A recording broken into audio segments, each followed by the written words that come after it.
Eu queria primeiro parabenizar o CREMESP pela essa iniciativa. Eu acho que a possibilidade de contribuir para a formação do médico geral na área de dependências é de fato muito relevante. Isso é algo que a gente tem discutido muito na graduação. Os diversos residentes que passam no ambulatório de neuromedicina de família, de clínica médica, têm se queixado o quanto que na prática atendem pacientes com dependência química que aprender um pouco sobre isso. Então, eu acho essa iniciativa muito louvável e queria agradecer a oportunidade. Bom, o tema da minha apresentação é enorme. Eu vou focar na questão da abordagem, porque eu acho que é a expectativa principal das pessoas que estão aqui. Como é que eu lido com o tabagismo na prática do dia a dia, mas vou dar uma passada pelas outras coisas que estão no título. Acho que a primeira coisa que eu queria relembrar é que o uso do tabaco nas diversas formas, mascado, cheirado como rapel, como a gente conhece hoje na forma de cigarros, vem passando por uma série de modificações na história. De uma substância que foi usada ritualisticamente, antes da guerra para dar coragem, ou dentro de festividades religiosas, para uma panaceia terapêutica no século XVI para tratar a cefaleia e problemas respiratórios, por surpreendente que pareça. Aqui um salto histórico em que o cigarro, como nós conhecemos hoje, o tabagismo, foi extremamente glamourizado, principalmente associado à masculinidade, mas rapidamente a indústria do tabaco percebeu que as mulheres eram uma população interessante e começou, através principalmente de Hollywood, a associar o uso do tabaco com sensualidade, com autonomia, com independência. Então, isso foi crescendo muito, embora aos poucos a associação do uso de tabaco com doenças começou a ficar cada vez mais clara, embora muito refutada pela indústria do tabaco por décadas. Até que esse nexo causal foi se estabelecendo claramente nos anos 80, e a gente convive, nos últimos anos, com uma mudança muito grande de postura com relação ao uso do tabaco e uma série de medidas contrapondo esse uso. Então, atualmente, a gente tem que lembrar que o Brasil é signatário da Convenção Quadro, que é um tratado multinacional, o maior tratado multinacional, que propõe uma série de medidas, e uma delas tem a ver com prevenção, mas mais especificamente com facilitação ao acesso a tratamento do tabagismo. E lembrar que o Estado de São Paulo foi o Estado pioneiro, seguido de outros, com medidas efetivas com relação ao tabagismo passivo, que eu acho que também foi uma das razões para que essas medidas fossem, de fato, tão efetivas. Então, isso vem se acompanhando no Brasil de uma redução de prevalência muito importante. Então, a gente tem aqui um grande degrau. Nos anos 80, 1/3 da população brasileira adulta era tabagista. Se a gente pegar só os homens, quase metade. E dos anos 80 para o início dos anos 2000, houve um degrau de queda de prevalência muito importante. De lá para cá, as coisas não se mantêm na mesma velocidade. Então, mantém-se uma diferença total e também entre homens, mas entre as mulheres essa redução se estabilizou, e eu acho que essa é uma das medidas de políticas públicas que vão ter que ser consideradas, porque que para as mulheres as coisas já não estão mais caminhando como caminharam no início. Então, só para lembrar um pouco, para sustentar a questão da terapêutica que vem em seguida, lembrar que o cigarro é composto de muitas substâncias, várias delas são claramente associadas à patologia, outras estão lá para dar sabor ao cigarro, mas eu vou dar aqui um pouco de foco na nicotina, que é a substância psicoativa associada a alguns mecanismos que tornam mais difícil a cessação tabágica. A nicotina é uma droga psicoativa, como é o álcool, como é a cocaína, como tantas outras drogas, e, portanto, com potencial de produzir uma experiência prazerosa, né? Como o Guilherme acabou de falar, é uma experiência muito individual, a alteração de comportamento de quem usa cigarro só percebe quem sente, é muito diferente das outras drogas, acho que até por isso que existe uma visão social muito diferente sobre isso. Mas a ausência dessa experiência prazerosa é sentida como uma perda muito grande. Quem trabalha com tabagismo, vem os pacientes se queixando da companhia que o cigarro faz e da solidão que dá quando eles param de fumar. Então, lembrar que a cessação tabágica vai ter que considerar uma série de mecanismos que sustentam a dependência. Os mecanismos que envolvem a produção de sensações prazerosas, tanto via dopamina quanto via os receptores colinérgicos, e que você vai ter um aumento da disposição, da sensação de alerta, uma diminuição de apetite e uma sensação de rapidez ou de fluidez dos pensamentos. Tanto que alguns pacientes, quando param de fumar, sentem que estão mais lentos, mais desligados, que cognitivamente piores do que eram antes.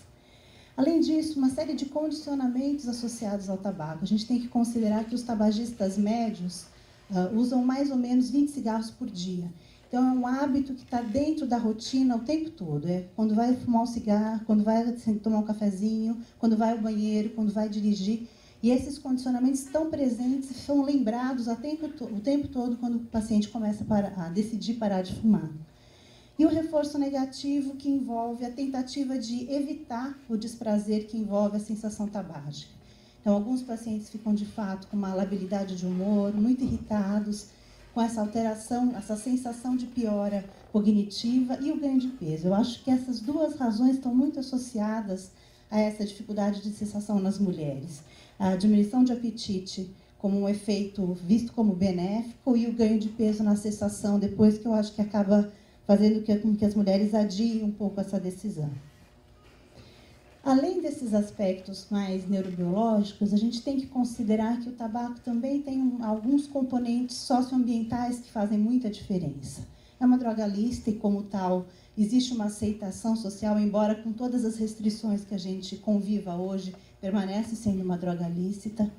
Essa associação com independência e rebeldia, embora para os adultos faça menos sentido hoje, para os jovens ainda faz muito sentido. Quem vê um grupo de adolescentes fumando, você vê que o que está fumando está com uma pose diferente, isso ainda tem uma representação para eles. Poucos malefícios a curto prazo, então discutir com um jovem de 20 anos que isso vai aumentar a chance dele ter câncer aos 60, isso faz muito pouco sentido na motivação para parar de fumar. E a questão do baixo custo, que de fato o cigarro no Brasil é muito barato. Além da tentativa da indústria, que agora é muito subliminar, já que a propaganda de tabaco direta está proibida na maior parte dos lugares, mas ela mantém-se associada a atividades esportivas, que é um contrassenso, porque uma das coisas que o tabagista menos consegue fazer ao longo da vida é a atividade física, porque o cansaço vai crescendo, mas essa associação permanece. Lembrar que, do ponto de vista de saúde pública, o tabaco é considerado hoje, o tabagismo ativo, como a principal causa de morte evitável. O tabagismo passivo é a terceira causa de morte evitável no mundo. E o tabagismo na mãe, gestante, é a principal causa de problemas perinatais. Então, se a gente consegue reduzir as taxas de tabagismo, a gente tem uma mudança na morbimortalidade da população. O desenho de morbimortalidade se modifica drasticamente. Então, é uma medida, do ponto de vista de saúde pública, muito custo-efetiva. É por isso que surpreende quando a gente vê a escassez de serviços e de tratamento farmacológico para a população, considerando a conta e o benefício que isso vai trazer do ponto de vista de saúde pública para o Brasil e para o mundo todo. A redução da expectativa de vida, que todos nós conhecemos, uma concentração da morbidade em países em desenvolvimento, está bastante já claro, mas a boa notícia é que parar de fumar em qualquer idade permite redução nessas taxas de morbidade. Esse é um trabalho nacional recente que avaliou a mortalidade de pessoas com mais de 35 anos para pesquisar quanto dessa mortalidade tinha relação direta com o uso de tabaco. E o que se encontrou é que 18% dos homens e 8% das mulheres, já que a gente está falando de um reflexo de diferença de gênero de homens e mulheres, que era de 20 anos atrás, provavelmente isso vai mudar daqui para frente, eram diretamente causadas pelo tabaco, problemas respiratórios, cardiovasculares, principalmente câncer. Ou seja, o tabagismo no Brasil, em adultos, em 16 capitais brasileiras, foi responsável por 1 em cada 5 mortes dos homens e 1 em cada 10 mortes das mulheres. Então, não dá para considerar um atendimento em saúde hoje que não investigue e não aborde o uso do tabaco. Então, sempre incluir nos atendimentos a pergunta na clínica, na atenção primária ou nas diversas especialidades. Se o paciente fuma ou não, e essa é uma proposta algorítmica de orientação. Se o paciente não fuma e tem mais de 20 anos, epidemiologicamente a gente sabe que a chance de começar a fumar depois dos 20 anos é relativamente pequena. Então, a função do profissional aqui é muito mais reforçar esse comportamento de saúde e não há mais o que falar sobre isso. Se o paciente não fuma, se o paciente no contexto clínico não fuma, mas é um jovem adulto ou um adolescente, reforçar esse comportamento, mas relembrar o benefício na qualidade de vida e na saúde dele não ser tabagista. Se ele fuma, a perguntar se ele tem pensado em parar de fumar. Se ele não tem pensado, já disser rapidamente, olha, doutor, nem me fale nisso, é meu único prazer na vida, etc. O que a gente deve fazer é tentar plantar a semente para que ele comece, talvez, a pensar nisso. Isso fica um pouco mais fácil quando o motivo da consulta tem relação com o tabagismo, quando é alguém que está hipertenso, tem problemas respiratórios, está com fadiga, problema de sono. Tentar fazer esse link quando é possível. Dar para ele algumas informações para que ele leve para casa, pensar sobre isso e não esquecer de, na próxima consulta, perguntar se ele pensou um pouco naquilo que você colocou da outra vez e se ele mudou um pouquinho de ideia, se daria para conversar um pouco mais sobre a questão do tabagismo. Se ele é um tabagista que está pensando em parar de fumar, e muitos tabagistas pensam, a maior parte dos estudos apontam que pelo menos 1/3 dos tabagistas nos atendimentos médicos dizem que gostariam de parar nos próximos 3 meses. Então, uma pergunta na hora oportuna pode fazer toda a diferença para o paciente aceitar ajuda. É ver se, então, ele já tomou alguma iniciativa para parar de fumar, se essa iniciativa é adequada ou não é adequada, e ajudá-lo com as alternativas terapêuticas possíveis. O que a gente deve valorizar na avaliação do paciente tabagista? História tabágica, quanto tempo ele fuma, com que padrão, quantos cigarros, em que contexto, qual é a dificuldade, qual é o prazer que ele tem em fumar, por que ele está, qual é a relação que se estabeleceu com o cigarro ao longo dos anos, as tentativas anteriores de cessação, o que ele motivou que ele parasse, o que fez com que ele recaísse, porque se ele é tabagista nesse momento, porque ele voltou a fumar. Como é que é a questão da rede de apoio social dele? Se ele mora com tabagista, se ele trabalha com tabagista, se ele só tem amigos que também fumam, como é que a gente vai lidar com isso no processo de cessação? Avaliar a gravidade da dependência, é um instrumento simples que eu vou mostrar em seguida. A presença de morbidades físicas relacionadas ao tabaco, que vão tornar a nossa intervenção mais ou menos urgente, se ele já tem doenças tabaco-relacionadas. Se ele tem transtornos mentais comórbidos ou sintomas psíquicos que vão ter que ser considerados na escolha do tratamento farmacológico, por exemplo. Se ele percebe as situações de risco de recaída, se ele já se deu conta, olha, eu fiquei um tempão sem fumar, mas aí quando eu fiquei triste, a vontade veio, eu me senti sozinho. Então, como é que a gente vai tentar prever essas situações? Como é que a gente pode ajudá-lo a manejar a fissura? Avaliar os temores, que os principais atualmente têm sido o ganho de peso e o medo de fracassar, e o grau de motivação para esse processo de cessação. Então, a motivação, isso é uma coisa que a gente tem trabalhado muito no ambulatório na Unicamp, e é a importância de que essa motivação faça sentido para aquele tabagista naquele momento. Então, que o cigarro faz mal, que causa doenças, todos os pacientes que são tabagistas sabem disso. Mas isso não é suficiente para uma mudança com relação à cessação.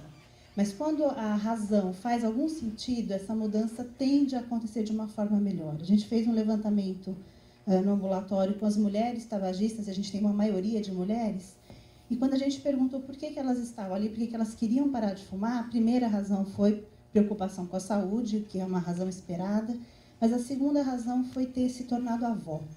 Então, muitas senhoras foram para o ambulatório por isso, porque o neto pediu para ela parar de fumar, porque a filha dizia, olha, a senhora não parar de fumar, não vou deixar a senhora carregar meu bebê no colo, porque ela tinha que ir muito longe da casa para fumar.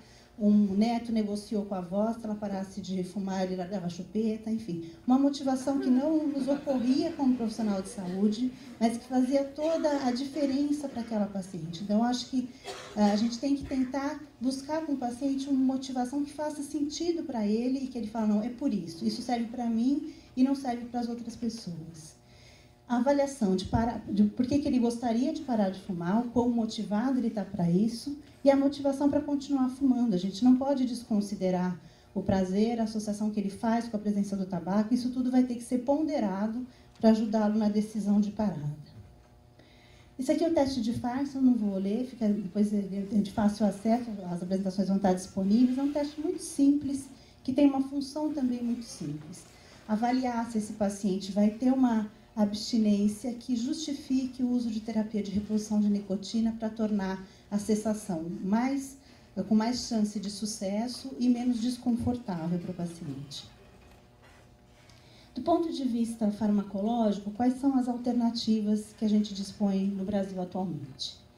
As diversas formas de terapia de reposição de nicotina. A gente dispõe no Brasil hoje de nicotina na forma de adesivo, gomas e chicletes. Todas as formas praticamente dobram a chance de parar de fumar, mas elas vão ter que ser ponderadas para cada paciente qual é a melhor forma. São consideradas terapêuticas de primeira linha e são, de fato, ajudam muito no processo de cessação. A bupropiona, que é um antidepressivo de mecanismo noradrenérgico e dopaminérgico, que tem uma ação que auxilia na cessação, também é uma terapêutica de primeira linha, e que independe da presença de depressão comórbida. Então, não são os deprimidos tabagistas que respondem bem à bupropiona, são os pacientes tabagistas que têm essa resposta independente de serem deprimidos. A vareniclina, que é o Champix, que é uma droga um pouco mais recente no Brasil, que tem mostrado resultados muito bons do ponto de vista de pesquisa. Ela não é de largo uso, é uma droga bem mais cara, não tem na saúde pública. Tem sido considerada no Brasil, isso não está no consenso ainda, mas fora do Brasil já também uma terapêutica de primeira linha. A nortriptilina, que é um antidepressivo tetracíclico, que tem vantagens, aumenta a taxa de cessação, também independente do efeito antidepressivo, mas alguns cuidados tornam o seu uso uma terapêutica de segunda linha, embora ela tenha a vantagem de ser disponível na rede pública, o que facilita muito a utilização. Todas essas alternativas não podem prescindir de serem acompanhadas de um bom aconselhamento médico. Então, o Daniel falou disso ontem, o aconselhamento médico na cessação do tabagismo, por si só, já aumenta as taxas de cessação. E ele é mais eficaz quanto mais intensivo. Então, se eu combino o aconselhamento médico com terapêuticas farmacológicas, que às vezes também serão combinadas, eu aumento muito a chance de sucesso. Aqui são alguns cuidados na utilização desses fármacos. O adesivo de nicotina, ele libera nicotina ao longo das 24 horas, de forma estável. Então, ele é mais indicado para pacientes que fumam estavelmente, fumam um maço ao longo do dia. Com todas as restrições que a gente tem hoje com relação ao tabaco, os pacientes tendem a fumar em episódios. Então, eles acordam de manhã, fumam 2 cigarros, vão trabalhar no lugar onde eles não podem fumar, ficam sem fumar a manhã toda, fumam na hora do almoço e, quando chegam em casa, fumam o resto do maço. Para esses pacientes, nesse horário, às vezes eles ficam com muita fissura, então o adesivo acaba sendo um pouco menos eficaz. Isso precisa ser considerado. A gente tem apresentações de 21, 14 e 7 miligramas. 21 miligramas equivale grosseiramente ao maço de cigarros. E, em tese, a gente usa 4 semanas cada apresentação, num total de 12 semanas, mas isso tem que ser ponderado caso a caso. O principal efeito indesejável é uma reação alérgica no local. A orientação é que esse local seja rodiziado no corpo, não fique sempre no mesmo lugar. E se o paciente marcou uma data para parar de fumar, que é o que tem se mostrado mais eficaz do que aos poucos, ele deve já dormir com adesivo na noite anterior para acordar com o nível mínimo de nicotina e começar o primeiro dia de abstinência. Já a goma de nicotina age inversamente, ela libera nicotina aguda. Então, no momento da fissura, ela tende a ser mais eficaz. Mas, comparativamente entre adesivo e goma, o adesivo tende a ter resultados melhores ao longo do tratamento.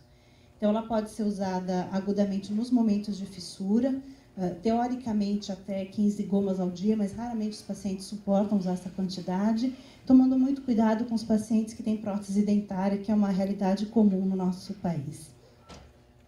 A bupropiona, o Ministério da Saúde preconiza que ela seja iniciada 7 a 10 dias antes da data de cessação. Lá no nosso ambulatório a gente usa 2 semanas antes, 2 semanas de dose terapêutica, então na realidade são 18 dias de bupropiona. Um comprimido pela manhã, vocês sabem que ela pode dar um pouco de náusea, então a dose plena acontece a partir do 4º dia. Lembrar que os 2 comprimidos não podem ser tomados ao mesmo tempo e não deve haver tomada noturna porque dá muito insônia. Então tem alguns cuidados aí no uso. Lembrar que ela é um antidepressivo, portanto, pacientes com transtorno bipolar, a gente vai ter que considerar se é possível usar ou não. E ela baixa consideravelmente o limiar convulsivo. Então, pacientes com antecedente de epilepsia, isso tem que ser ponderado. A nortriptilina a gente também inicia 2 semanas antes da data de cessação, com a ideia de chegar em 75 miligramas, que é uma dose terapêutica, e com todos os cuidados para uso de tricíclico. E a vareniclina também tem uma titulação um pouco chatinha, quem já usou, tem que ir subindo aos poucos, ela dá bastante náusea no início, pode dar uma instabilidade de pressão arterial, então os pacientes hipertensos vão precisar ser monitorados.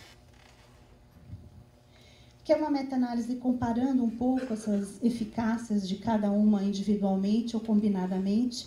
Então, a vareniclina tem uma eficácia em torno de 3 vezes superior à cessação sem auxílio, do PET de nicotina, bupropiona, e a combinação de alternativas, que é o que a gente recomenda que seja feito, principalmente a associação de trabalho de motivação com aconselhamento, bupropiona e reposição de nicotina, se for possível. Lembrar que a recaída pode acontecer, isso faz parte do tratamento das dependências químicas, e no tabagismo não é diferente. Lembrar que o processo de recaída deve caminhar em espiral, então a cada recaída o paciente está mais próximo da cessação definitiva, ele não deve desanimar com isso. Mas considerar a recaída um aprendizado. Por que ela aconteceu, o que a gente não previu, qual foi a situação que facilitou essa recaída, para tentar evitar que ela aconteça novamente. Queria dar um destaque para uma questão que eu acho que é muito importante do ponto de vista de intervenção médica na atenção primária, que é o tabagismo na gestação. Ele traz uma série de prejuízos para o bebê, para a gestação, bebê de baixo peso, parto prematuro, mais tempo na UTI. E uma coisa boa é que, em geral, as gestantes estão muito suscetíveis a orientações sobre tabagismo. A chance de que uma boa orientação bem dada pelo obstetra ou pelo clínico seja bem aceita aumenta muito durante a gestação. As gestantes já param de fumar na gestação, sozinhas. Se forem auxiliadas, isso aumenta ainda mais. Apesar disso, são dados norte-americanos, menos de metade dos obstetras orientam sobre os riscos ao bebê, não que não falem, você deve parar de fumar, mas não explicam claramente qual vai ser o prejuízo, e menos de 1/3 discutem estratégias de abandono. E parar de fumar durante a gestação e na amamentação é considerado uma das intervenções de saúde mais custo-efetivas que existem.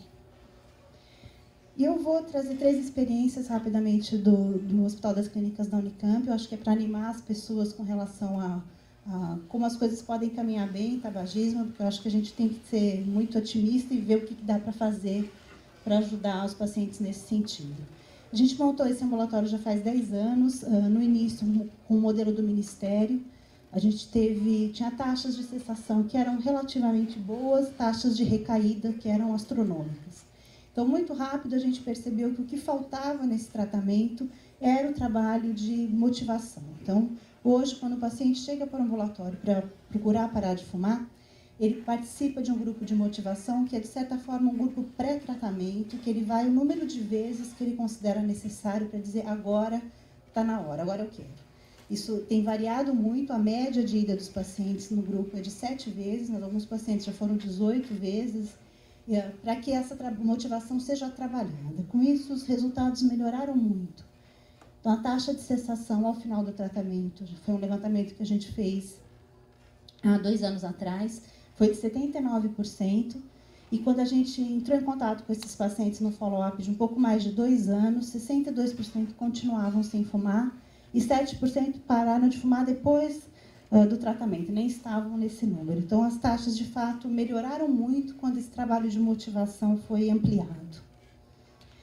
Um outro trabalho que a gente faz, que é um trabalho muito simples e que eu acho que dá resultados muito bacanas, é a capacitação de equipes de saúde mental de atenção primária. Então, faz 6 anos que a gente tem feito essa capacitação, o ano inteiro passam pelo ambulatório, equipes completas, a gente não aceita que venha uma pessoa só da unidade, porque a gente sabe que mandorinha só não faz verão, então tem que vir a equipe completa, pelo menos 4 pessoas que passam um mês no ambulatório. Com a obrigação, a gente faz um contrato informal, mais formalizado, que eles assinam, de alguma forma replicar aquilo que eles aprenderam no ambulatório nas suas unidades. E depois a gente entra em contato para saber. Não necessariamente eles vão implantar tratamento, porque às vezes são unidades em que isso não é possível. Mas o que eles têm feito é Tem alguma medida de abordagem do tabagismo na população, algum grupo de orientação, vão nas escolas do bairro falar sobre isso. Capacitam outros membros da equipe, fazem um trabalho de multiplicadores, realizam atividades para comunidades, aumentou muito o trabalho de abordagem mínima de tabagistas dentro dos atendimentos corriqueiros. E esse dado de cessação é um dado frágil, porque é colhido a partir da informação do profissional que atende, mas, enfim, a gente também tem visto que isso pode repercutir numa abordagem, mas é mais difícil de medir. O que as equipes mais se queixam na aplicação do que eles aprenderam no ambulatório? A falta de fármacos para aplicar tratamento, embora a gente converse muito com eles que dá perfeitamente para tratar tabagismo sem fármacos, fica um pouco mais difícil, o paciente tem mais desconforto, mas é possível, mas eu acho que, de fato, é uma queixa lícita que não haja nem terapia de reposição de nicotina, nem bupropiona disponível na atenção primária. Falta de apoio na unidade, falta de espaço físico, questões muito práticas e a baixa adesão dos pacientes. E aqui uma última iniciativa que a gente teve, que foi um trabalho grande e que por um ano a gente fez screening de todos os pacientes que internaram no Hospital das Clínicas da Unicamp, que é um hospital geral, referência na região, e para triar o uso de várias coisas, álcool, mas aqui eu vou mostrar os dados de tabaco. É muito oportuno falar de tabagismo durante uma internação. É uma oportunidade desperdiçada, porque os pacientes estão num ambiente onde eles não estão fumando, ou se estão fumando muito pouco, saem para fumar. Estão mais receptivos para medidas de abordagem de saúde, porque estão fragilizados pela doença. E quando essa doença que motivou a internação tem relação com o tabaco, aí melhor ainda. Então, a gente tem a faca e o queijo para abordar isso, e eu acho que isso é muito desperdiçado. Então, durante um ano, a gente triou 450 tabagistas internados em todas as enfermarias do Hospital das Clínicas da Unicamp, mais os pais das crianças, acompanhantes das crianças da pediatria. Então, o paciente era criança, mas os pais ficam junto na internação. Então, a gente incluiu esse grupo também na abordagem. Dividimos esses pacientes em 3 grupos. Um grupo que recebeu uma intervenção de alta intensidade, que foi uma entrevista motivacional com um profissional da área da saúde capacitado em tabagismo, que durou mais ou menos meia hora, 40 minutos, na beira do leito, e mais 8 telefonemas de segmento e motivação. Eles foram seguidos por 6 meses. Um outro grupo de baixa intensidade, em que a gente conversou 15 minutos com esses pacientes sobre os benefícios da saúde de parar de fumar, mas de uma forma muito mais curta e muito mais factível de ser repetida por outros profissionais, e ligamos para esses pacientes no 6º mês sem fazer esse contato telefônico intermediário. E um grupo de tratamento usual que internou no hospital, pode ter recebido alguma orientação da equipe, a gente não interferiu nisso, ele não recebeu visita da equipe de pesquisa. E a gente também ligou para ele aos 6 meses. E o que a gente viu? Que entre os internados, a intervenção intensiva foi superior às demais, mas com uma diferença muito pequena entre intervenção mais intensiva ou menos intensiva. Então, os pacientes internados já ficam, de fato, mais motivados, eles estão doentes a pararem. A taxa de cessação foi muito legal, mesmo com uma intervenção mínima. Quando a gente olhou para os pais da pediatria, foi muito diferente, eu acho que é uma coisa interessante de observar. Os pais da pediatria, em geral, eram pessoas jovens, não estavam lá porque estavam doentes, estavam acompanhando as suas crianças, e, em geral, não tinham doenças tabaco relacionadas. Para os pais da pediatria, a diferença foi fazer intervenção intensiva, ligar frequentemente, porque como eles não têm essa preocupação com a saúde tão grande, eu acho que aí a intervenção fez mais sentido do que para os outros, para as outras duas que fez menos diferença. Acho que é isso. Obrigada.